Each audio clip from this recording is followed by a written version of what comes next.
Hi everyone, my name is Krista Beckmanden, and this is my capstone presentation on the association between alcohol consumption and contributing stress factors among unionized restaurant workers in New York City.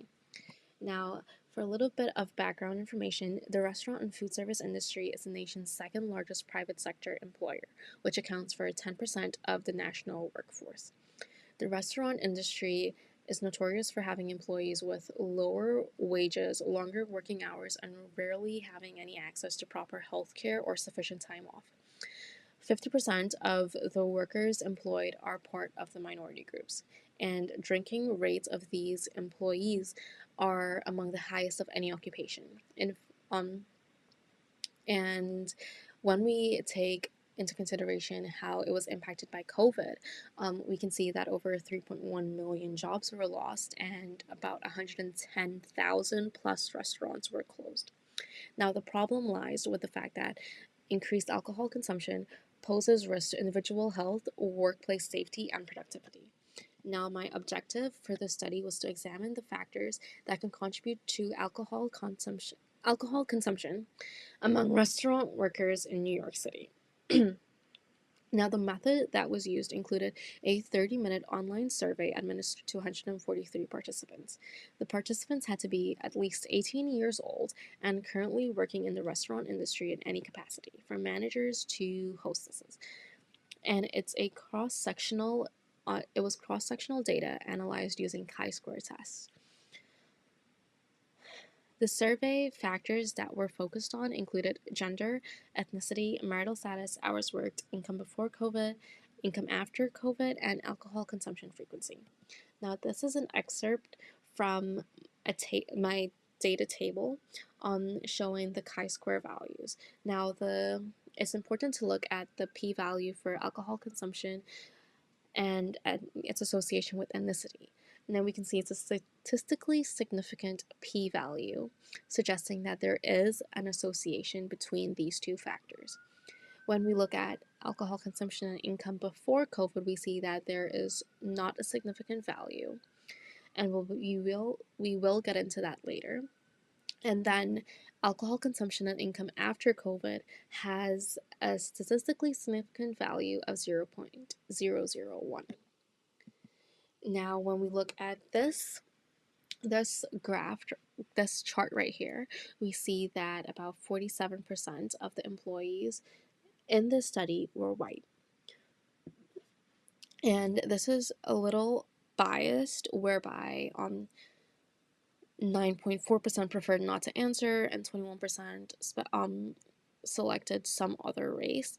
The rest were Asian or Black or African American, and it doesn't give a very detailed description of the ethnicity of the employees, but we can see that the majority were white, and it poses a question of if white employees have better access to being in a union and having the benefits that union workers have.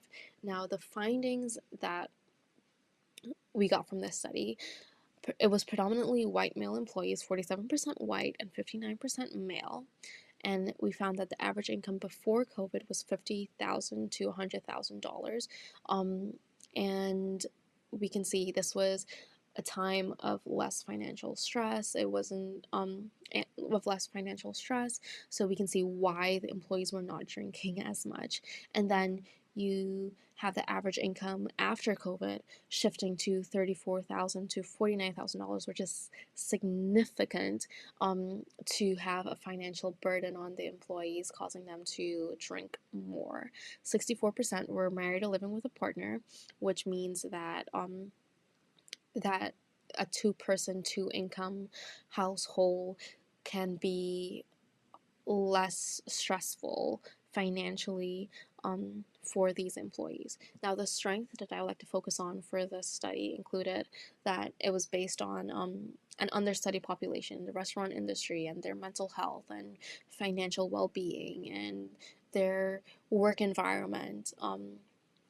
It's not something that's studied thoroughly, so we are not fully equipped with everything that we need to make the changes to have them have a better working environment. I did like the fact that this was a large sample size and it allowed us to see the association and lack thereof between the factors. And then there was real world relevance and application as we looked at how COVID impacted the restaurant industry, which impacted the jobs and the salaries, which waterfalled into how it impacted their stress levels and alcohol consumption, which was pretty interesting to find out about. Now, the limitations is that this is self-reported data subjected to recall biases and manipulation. There was a sampling bias whereby 300 surveys were distributed and less than 50% were received. Um, it was distributed among union workers, so it won't be generalizable to all restaurant employees because union workers have better working conditions compared to non-unionized restaurant workers.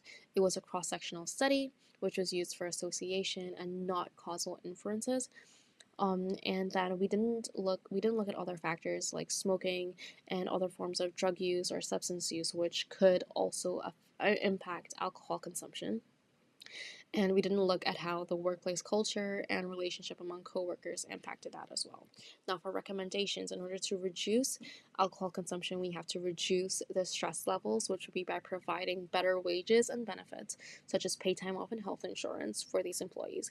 You have to provide a safe and inclusive work environment, provide training sessions to make sure that they are equipped to do their job, to handle difficult situations, to handle the high stress environment. And we have to educate the employees about mental health and financial services available and encourage them to prioritize themselves and their health and well-being. Now, in conclusion, we would like to end by saying that ethnicity and income after COVID were statistically contributing factors to alcohol consumption. That financial instability and uncertainty can increase stress of the workers and lead to an increase in alcohol consumption, and that a toxic work environment can also increase the stress, affect mental health, and work morale, which can also increase alcohol consumption. And these were my references. Thank you.